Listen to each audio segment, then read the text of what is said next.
పూజ అయిపోయిందా? అయిపోయింది చిన్ను, ఇప్పుడే దా అమ్మ. ఫస్ట్ రోజు అయితే అమ్మవారికి పసుపు కొమ్ములు మాల కట్టయితే దండ వేశాను. సెకండ్ రోజేమో నిమ్మకాయలు దండ వేశాను. థర్డ్ రోజేమో మూడో రోజేమో శనగలు గుచ్చి అమ్మవారికి మాల కింద వేశాను. ఈ రోజు ఏమి వేయాలా అమ్మవారికి అని ఆలోచిస్తున్నాను. ఈరోజు ప్రసాదం కింద అమ్మవారికి బెల్లం పానకం గారెలు అయితే చేశాను అనమాట. సో ఆ గారెలు వేస్తున్నాను కదా, చిట్టి గారెలు మాల కట్టి వేస్తే ఎలా ఉంటుందా అని చెప్పి తల్లికి అయితే వేశాను. నాకైతే నిజంగా తెలీదు తల్లికి ఇలాంటివి వేయొచ్చో లేదో కూడా. నేనైతే ఫస్ట్ టైం చేసుకుంటున్నాను ఈ పూజ. ఈ తల్లి పూజ ఎలా చేయాలన్నది కూడా నాకైతే తెలియదు. నేను ఫస్ట్ టైం చేసుకుంటున్నాను. ఏమో ఎలా చేస్తున్నానో అమ్మకి నచ్చుతుందో లేదో కూడా తెలీదు.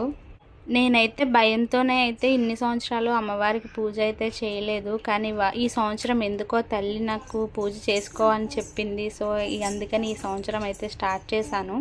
పూజ విధానం కూడా నాకు తెలీదు. నాకు వచ్చిన విధంగా చేసుకుంటున్నాను. అంతా తల్లి దయే.